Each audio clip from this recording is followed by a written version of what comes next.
السلام عليكم ورحمة الله وبركاته. ازيكم عاملين ايه؟ احلى متابعين في الدنيا. كلنا بنحب الكرواسون وبنحس انه صعب وبنخاف نعمله. النهاردة هنعمل لكم طريقة سهلة جدا وبمقادير مظبوطة 100%. تعالوا بينا كده نصلي على رسول الله ونقول اللهم صل وسلم وبارك على سيدنا محمد ونقول بسم الله. معايا كده في الاول كوبايتين من الحليب وتكوني مدفياهم كده على النار، حاجة بسيطة خالص اهو. تاني كوباية. بعدين هبدأ هنا ان احط معلقة كبيرة من الخميرة، ذرة صغيرة من الملح.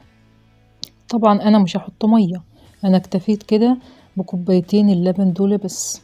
هحط دلوقتي ربع كوباية من السمنة او الزبدة المذابة. طبعا الزبدة بتكون احسن بكتير من السمنة.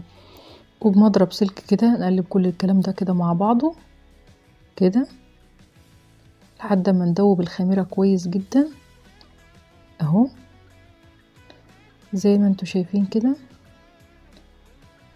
وهحط دلوقتي معلقتين كبار من السكر وهدوبهم برضو. هبتدي دلوقتي ان انا احط الدقيق، هحط 4 كوبايات من الدقيق.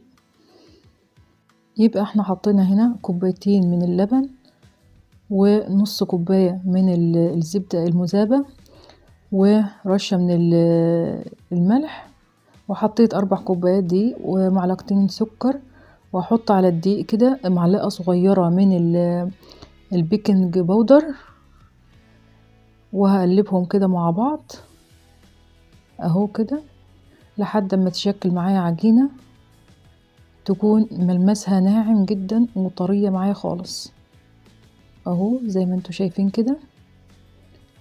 عايزة اقولك ان المقادير مظبوطة 100% ومش هتحتاج ان شاء الله ان تزودي اي حاجة اهو بالشكل ده. اهم حاجة ان الدقيق بتاعك يكون نوع كويس علشان تطلع العجينة معاك هشة والطعم حلو اهو.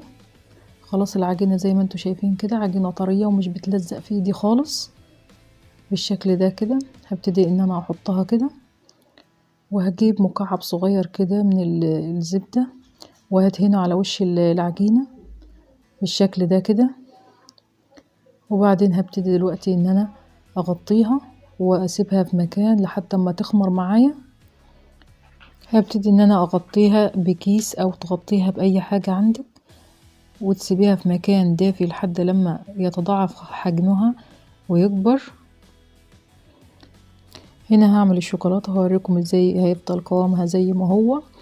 سيحتها هنا على مية سخنة على النار يعني حمام مائي كده، واحط عليها معلقة صغيرة من الدقيق وهقلبها كده مع الشوكولاتة عادي جدا خالص علشان الشوكولاتة تفضل محتفظة بقوامها جوه الكرواسون اهو. قلبتها كده مع بعض. شايفين القوام؟ شايفين القوام عامل ازاي؟ ولو وصلت لحد هنا متنسيش تعملي لايك واشتراك في القناة علشان يوصلك كل جديد من وصفاتي. هنا العجينة بتاعتنا خلاص خمرت وتضاعف حجمها بالشكل اللي انتوا شايفينه ده. هبتدي دلوقتي ان انا اخدها كده اهو، هديها بوكس كده في النص وهبتدي ان انا اطلعها كده بالراحة. عجينة ملمسها حلو مش بتلزق في الايد خالص. هبتدي بقى ان انا افردها. جبت الكيس كده اللي انا كنت مغطيها بيه وهبتدي ان انا افردها كده عليه علشان ما تلزقش مني في الرخامة اهو. هبتدي ان انا اعملها كده على شكل دائري بالشكل اللي انتوا شايفينه ده،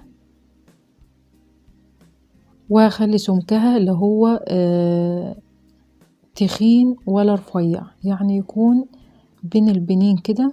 وهبتدي ان انا ادهنها زبدة كده زي ما انتوا شايفين من على الوش كده بكل سهولة كده. هاجي في النص بالظبط وهقطعها كده مثلثات زي ما انتوا شايفين كده، زي بالظبط ما بنقطع البيتزا كده اهو بكل بساطة كده. دهنا طبعا الوش من فوق بالزبدة وابتدينا ان احنا نقطعها كده مثلثات. وهبتدي ان انا اخد كده حتة من الشوكولاتة وهبتدي بالراحة خالص كده اشد المثلث بالراحة خالص وامط امط كده والف المثلث معايا اهو، وبعدين هاخد اخر حتة واعملها كده. شايفين بالمنظر ده كده بكل سهولة كده. وبعدين رصيتهم في صاج كده وحاطة فيه ورق زبدة، وهجيب بيضة كده ضربتها كده وحطيت فيها فانيليا، وهبتدي ان انا ادهن وش الكرواسون كده. بصراحة انا بحب ادهن المعجنات بالبيض، بتدي لون حلو قوي. في ناس تانية ما بتبقاش حابة البيض، ممكن يستبدلوه باللبن برضو هيدي نفس النتيجة اهو كده. ودلوقتي هنروح نحطه في الفرن على درجة حرارة 200 ويطلع بالشكل التحفة ده، هش وخفيف زي ما انتوا شايفين كده، زي ما انتوا شايفين كده اهو، مورق كده خالص. شايفين؟ ما تنسوش تعملوا لايك واشتراك في القناة علشان يوصلكم كل جديد. والسلام عليكم ورحمة الله وبركاته.